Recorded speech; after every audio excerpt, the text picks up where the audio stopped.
What is Chulip? Well, it's a long story. You see, whenever I bring up this game to other people, I always have a hard time explaining it. It's like an Animal Crossing dating sim, where you have to kiss every single character in the game to become best boy. And by doing so, you obtain your dream girl.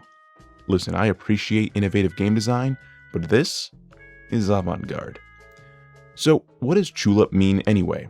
The word chulip is derived from chew and lip. Chew is the onomatopoeia for the sound your lips make when kissing, apparently, and the developers just slapped the English word lip at the end. The inspiration came from a dinner party where the development team was drunk and saying the phrase shushite, which means kiss me in Japanese. The developers wanted to make a game that explored the more liberal act of PDA in a Japanese setting. Isn't it amazing what inspires some games? Well, this is Chulip, a hidden gem released on 2002 in Japan for the Sony PlayStation 2. And after some translation issues, it finally got over to the States in 2007. The game was developed by Punchline and was published by Natsume in America. The game was a commercial flop, even with its initial release in Japan, selling less than 7,000 units in its first week. There's no easily accessible sales data on its American release, but you can expect that with Chulip coming out during the end of the PS2's life cycle, while the 7th generation of consoles were on the rise, it didn't have the greatest chance of surviving the market. Now, I've had this game for a while, and I remember buying it back in 2012, 2013 for around $10 at my local game store. I played it for a bit, got frustrated, and moved on to something else. I'm sure my attitude at the time was reflective of the staff over at Game Informer, who rated this game as number 7 worst game of 2007. I tend to be of the mind that whatever Game Informer is saying, the opposite is usually true. If you were to take a look over at pricecharting.com, Chulip has, over the years, become a cult classic that has raised in value. Well, that must mean it's good, right? Well, that's a difficult question to answer. The short answer would be, it depends on how you define good. Hopefully you've been watching the footage on screen and can see the game has a charm. Personally, I love the visual design. I'm a sucker for chibi art styles, especially ones that pay homage to 1940s manga. I like the varied fixed camera angles, for example when you take the train or pass under the bridge, and then it returns back to an isometric perspective, and I love that look for RPGs. The game has an impressive NPC routine system that's tied to an in-game clock, and you have to play it to experience it. There's just so many details that upon repeat playthroughs, you're bound to find something new. If you have an interest in Japanese culture, or you're a weeb like myself, this might be a perfect game for you. Everything I just mentioned, though, was all about the visual flair. The reality of video games is that all the style in the world can't make up for poor substance. As stated by the lead developer of Patch Quest, the core of your game should be fun, and should be fun right at the prototyping phase. All the window dressing and added features don't matter if the core of your game isn't fun. Think of your favorite game, just any of them, and imagine just using basic assets like shapes instead of the high-end graphics we have today. Is it still fun? I can tell you that something like Mario, Halo, Sekiro, and Pokemon, they would all still be fun if we were just playing with squares and triangles. Game design is very important to games, I'm not trying to discredit that, but game programming is the other half of the equation. If you were to strip down Chulip right down to its fundamentals, you'd have an isometric perspective adventure game where you try to time kisses. If you fail, you need to wait a full day to try again, and if you look around in some repositories, you'll find some RNG items that can deplete your health. And the 3 main quest lines of this game, it's just convoluted. That is, unless you are equipped with a guide. The physical game did come with one because even Natsume realized no one's gonna know what the hell they're doing. But even their guide, it doesn't get you through everything. I had to use a combination of the Chulip Wikia, a few other Let's Players, and a 2007 walkthrough by Jason Neo412 Reynolds over on the good old GameFAQs to complete this game. Let me tell you, I see no shame in using guides for beating games. Some of my favorite games require you to look up a guide to get the true ending. Games such as Undertale, Dark Souls, Persona 4 Golden, and Majora's Mask. The games I just listed too they're not obscure games. They are massively popular and beloved titles. But they all do something Chulip doesn't. You see, they have regular, vanilla endings, but they also give hints on a true ending and how to achieve it. If you're lazy or just burned out, you can look up a guide and get your true ending.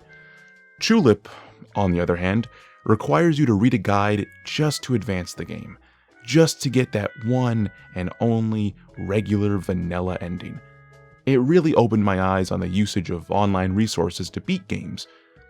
I think the line in the sand consumers have to make for developers is at a game's ending. If you need to look up a guide to simply complete the game, then it's not a really good game, is it? Or at least not good game design. So, for aspiring game developers, keep your obtuse puzzles for the hidden or true ending. Now, I've gone into detail about my main complaint about the game, the convoluted mess that it is and the need for a guide. But I believe I've given you the carriage before the horse. But I firmly believe that context was important for understanding the game in question. Dear viewer, let me take you onto a magical journey known as Chulip, from start to finish. The game begins with a dream sequence. You're a 14-year-old boy, imagining you and your dream girl under the lover's tree. You give her a kiss, and then you awake to the sound of a moving truck going in reverse. It's you and your father. You've moved into a new home in Long Life Town and have been labeled as Poor Boy. You introduce yourself to some of the residents of Long Life Town who are already gossiping about you. I'm certainly getting Persona 5 flashbacks here. The people you're able to greet are Dr. Dandy, the street sweeper Michelle, the jobless singer and songwriter Bataillon, the town's junk shop owner Mr. Cheapot, and his dog Rocky. And then, out of nowhere, you finally come face to face with your love interest, known as Main Girl. During my playthrough, I named my character after myself, Wyatt, and the love interest after my fiancée, Annie. Annie asks if you'd like to give her a kiss, as a swell of heartwarming, angelic music plays. You attempt to kiss her, but get painfully rejected. She brings you down to reality, and hard, by saying dreams and reality are two totally different things. This is the first of many things the game has to say about real life, which reveals a surprising amount of depth that Chulip's story and characters have to say. We'll see the townspeople deal with many real-life issues, such as domestic violence, desires to fit in, the draining conformity of a 9-to-5 job, police brutality, alcoholism, the meaning of happiness, and much, much more. There is so much hidden behind the difficult gameplay of Chulip, which makes it a true treasure to explore once you figure out how to get past these annoying hurdles. We'll cover these themes in detail later and maybe in future videos. It depends if you guys actually like this stuff. If you want to see more Chulip content, remember to subscribe and comment if you want more specific videos pertaining to this hidden gem. After being rejected, we return home to our father, who tells us the best way to get to a girl's heart is through a love letter. We retrieve a love letter set from the hostile dog Rocky by walking very slowly as not to spook the angry animal. We return home and write our letter. Dear Annie, I really, really love you. Annie, I love you very much. Please give me a kiss next time. End. As we exit the house and make our way to a mailbox, we see a telephone pole man. This is Chulip, just roll with it. His name is Mr. Yamada. He laments on how he was not paid at his job. He's a teacher at the local school your character presumably goes to when you're not actively playing the game. He clears the path for you, and we proceed. We overhear Annie's parents, Julie and Goro, argue about her running away from home due to their constant bickering. We find that they are in a loveless marriage. They make enough money, enough to pay the bills, and certainly enough to still call us poor boy. They tell us that we are not good enough for their daughter. Ouch. Goro is an alcoholic who tries to sell sweet potatoes at night, and Julie runs the local bar, called Julie's, where she regularly burns chicken kebabs. That is actually an important plot point, by the way. She used to be a famous singer, and when you enter Julie's, the song that plays is the one she was known for. We don't have time to settle their marital squabbles, at least right now. After all, we're simply just a child. A poor child. As we approach the mailbox that is right outside the train station entrance, We find out that a rock is blocking the tracks. And because we are the new family in town, and because we are poor boy after all, that it must have been us. We placed that rock there. There's nothing the police can do about it though, since there's no evidence. It's just a shame that our family is getting accused just because we're poor. Those of lower socioeconomic status are usually the scapegoat of everything wrong in society. Why are the poor the scapegoat? Well, it's because it's easy. The poor are weak, voiceless, and perpetually stuck there due to lower quality education by underpaid school teachers. In fact, underpaid school teachers are pivotal characters in the game's story, as we'll later see. Money is all that matters, because with money, you can fight back against injustice. With money, you can become popular to get your dream girl. And with money, you can buy things, expensive things, like $12,000 computers for an alien monkey. This is Chulip, just roll with it. Anyway, the mailbox talks to us. Again, this is Chulip. The letter we wrote is soundly rejected by the voice. This voice is of another school teacher, Mr. Suzuki, and he demands you to come to his underground home in the sewers using the manhole by your house. He tells you your heart is weak, and your love letter was not good. Not good at all. He flips the table and forces you to learn how to kiss properly, but don't worry, it's not with him.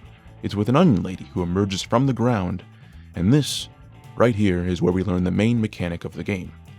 Timed kissing. Characters from the underground are shy, and will have specific requirements to be in a viva state. That is where notes of happiness float around their head. Some are easier than others, and Onion Lady is the easiest. When she exposes her face, she will viva, and you can go in for the kiss and collect 80 zenny. Zenny is the currency of Chulip, and is essentially equivalent to the Japanese yen. 1 USD is 100 yen, so it's really easy to remember. Simply move the decimal place over 2 times. Zenny seems to be the currency for many fictional Japanese games. I've seen it used in Dragon Ball, Mega Man, and in the Monster Hunter franchise. Anyway, after kissing our Lady Onion friend, Mr. Suzuki tells you to go home and tell your father what you've done. Tomorrow, he will have you write a real letter. Hopefully, dear viewer, you've been paying attention. Your goal in this game is to stealthily sneak up on people, have them viva, and then kiss them. Doing so will reward you with extra health when you sleep at home. Every character in the game can be kissed, and every character operates on their own timetable. This is what I meant by comparing this game to the Nintendo series Animal Crossing. Characters move around and have their own routines. Underground residents pop out of their hole only during a 1-hour window, and the main cast of characters above ground have their own habits. I should mention, you don't need to kiss every underground resident, or even every above ground one. But certain ones are needed to progress the story, such as Jigsaw and a frog you find by the waterfall. As we return home to sleep, our father will rejoice in our kissing of a stranger to the visage of the lover's tree. We will level up and receive 3 new hearts. Every time we level up, we will gain a new title, depending on the number of kisses we have. We'll start off as poor boy, work our way to become a hard worker, then a pompous boy, bragger boy, bad teenager, handsome boy, lady killer, player, frisky man, and big shot best boy. As we awaken the next day and make our way to the train station, we find that Mr. Yamada stole Mr. Suzuki's letter set, the same one we were supposed to use to get our happy ending with Main Girl. That letter set works. Mr. Yamada, who is furious, explains the letter set will be sold and act as his severance pay from the school. He clears the rock off the tracks and storms off toward Worldly Desire Temple. We go back home to sleep off the experience, and our father now tells us the police suspect us of stealing the letter set from Mr. Suzuki. And for some reason, Mr. Suzuki doesn't exonerate us. There is a reason, which is explained later in the game. We follow Mr. Yamada to Worldly Desire Temple, and we see that he is mugged by 3 other teachers. They each take part of the love letter set, the pen, the ink, and the paper. Each character will give you back a piece of the set after you complete their rather complex and, quite frankly, obtuse questline. To retrieve the ink, you are required to replace the gong the monk uses at the top of the hill. This requires you to light incense on a specific sequence of graves. By doing so, we'll have you struck by lightning, revealing the gong was inside a grave. the entire time. To get the incense, you need to donate 500 zenny to the church, and then return to your hometown to donate an additional 100 zenny to get your incense. This is a pretty overt jab at organized religion, and how they always need money through donations. I just paid 500 zenny, and you still need more? Anyway, we need even more money. We need to find out the sequence of graves to light. So we need to purchase a magnifying lens and read the writing on a monk's head. This is Chulip. Don't argue about what you have to do, just roll with it. While you're doing this, you also need to help out the monk's daughter, Belle. She has to come to terms with her identity as being a human Belle after you fight a charcoal spirit for a magic sword. This magic sword will help you awaken the monk, whom you accidentally put into a coma by ringing the large bell outside. This is Chulip. My character's face perfectly surmises my entire experience playing this game. Belle, you are not a human. You are a human Belle. There is a lot to unpack with this game, and every main character is like this. The love paper is the next item players will likely go after. To unlock it, you must become president over at Funny Bone Factory. We are able to work there if you give a flyer to the jobless Bataillon. We can follow Bataillon on his morning commute. He laments that being a salaryman is a soulless existence. When he was poor, writing songs, he was happy. Now the only time he is happy is when he's asleep. That is dark and scarily relatable, man. We arrive at the factory for our first day on the job. But since we're a kid, we can only be manager of the day. You're only a manager in title, though. You don't have any real authority, but being called manager makes you feel important, right? These real-life themes are really starting to screw with me. Back to the game. You need to find out which area of the factory has a lazy guard. You need to hide and then input a series of codes. Codes that you've gotten from a retired scarecrow. It's Chulip, just roll with it. And you can go into a large open safe and claim the President Badge. The theme that's being presented here is that you cheated your way up the corporate ladder, and now, with that power, you can give swift mercy to all the self-loathing workers who felt that their education lied to them. It got them money, it got them a job. But every character in this game is a soulless husk of a human being. You only need to fire 2 people, a loudmouth and a guy begging to be fired.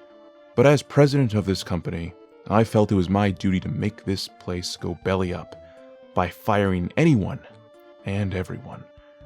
After showing your badge to the trash can social studies teacher, you claim your love paper. The last piece of the love letter set is the love pen, which requires you to help out an alien repair his spaceship. This quest is downright impossible without a guide, so I'll save you the time. You need a frying pan, a refrigerator, a nearly 12,000 zenny computer, and a can of soda. This quest is nothing short of head-scratchingly annoying, and if you were playing this game blind, you would not be able to complete this game. You need to find these alien dictionaries to even understand what the alien is saying. But you can skip that requirement by reading up a guide. Just get your items, input this star code, and now you have proven you believe in aliens by literally helping them. You get the pen, and now you deliver all these items to Mr. Suzuki.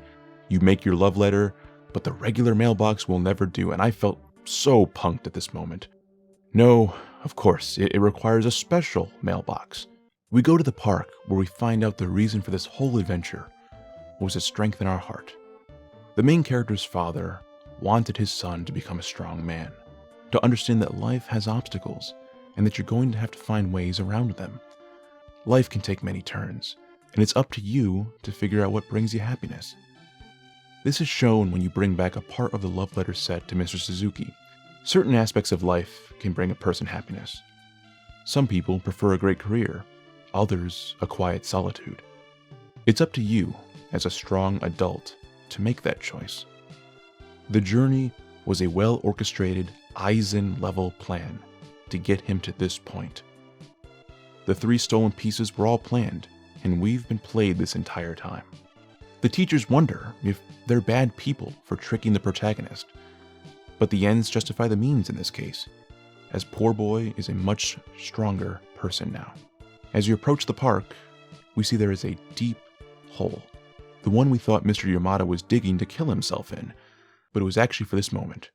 We jump down, and now you go into the metaphorical heart of Annie and deliver your letter personally. Here you confront her family to prove your worth to her. You assist her father in realizing that his life is worth living, and that while alcoholism has damaged his family, you can always take steps to repair it. You defend her mother in court from angry chickens by proving that burnt chicken is delicious and thus she's not guilty. It's flawless logic, and this is Chulip, and thank you Michelle and Mrs. Plum. The last trial is her cat, which here you have to play literally 20 questions all pertaining to the denizens of Long Life Town. I hope you've been taking notes and paying attention. Once you answer everything, you walk down a dark room with a single red mailbox in the distance. As you recite your love letter, you gain control of your character, mail it, and the game is over. You get your dream girl, and everyone shouts congratulations. The scene feels like an homage to the original ending of Evangelion. The ending credit sequence has you walk downtown, greeting all the people you've met along the way, and look at the stars with your new love. That was Chulip, an interesting game that certainly left an impact with me. The game had so much charm and things going under the hood that it was effectively begging the player to see how it ends. The main problem with the game was that it just wasn't very intuitive. As stated earlier, there's a line in the sand that needs to be drawn between consumers and developers. At what point should you consult a guide? This game 100%, without a doubt, required a guide. There's no way a regular person through trial and error was going to get to the end. I don't fault Game Informer for ranking this game poorly, because the patience and attention span of the average gamer dwindles every year. But even with a guide, this game pressed my patience. However, after I beat the game, my fiance and I were left with a bittersweet feeling. We wanted the game to continue, oddly enough. The game did end with closure, but we became so close with the unique cast of characters here. Each character has their own background and issues they're going through, and it's reflective of real-life adult problems. It's exaggerated, of course, as to highlight the issue. For example, Michelle. She cleans in front of your house every morning because she's been indoctrinated into a cult. This cult just tells her to smile and keep cleaning, and by cleaning, she can suppress the fact that she has crippling depression. How about the relationship between Goro and Julie? If you accept Belle's request to get wine from Julie's bar, it leads to a fight between your love interest's parents. Goro chucks a full bottle of wine at Julie's head, and this incident gets him arrested, and rightfully so. Domestic violence and alcoholism are incredibly dark themes to present in games, because they're so real, so down to earth and raw. Normally games talk about big macro concepts, like saving the world or something other fantastical thing. But in the game Chulip, it covers realistic issues through the absurd. But after everything I've shown you, and through everything that you've come to see, what do you think is a fair grade for this game? My fiance gave this game a 10 out of 10. She just loved the cute appeal and the story elements and what the game had to say. But she wasn't the one playing. I played through it, and let me tell you, save states are your best friend, and having a phone with the guide, it made it bearable. I was interested in how the story progressed, and that's the reason I kept playing. I believe the graphics and the charm was really doing the heavy lifting. It felt rewarding to advance the narrative, but it was frustrating to mess up, and if it wasn't for save states, I'd have to revert back to my last manual save. I think the unforgiving, unintuitive, and tedious gameplay has to set it back a point. There's just too many times I was left saying, why did someone think this was okay? There was a lot of love put into this game's world, and I think that's obvious.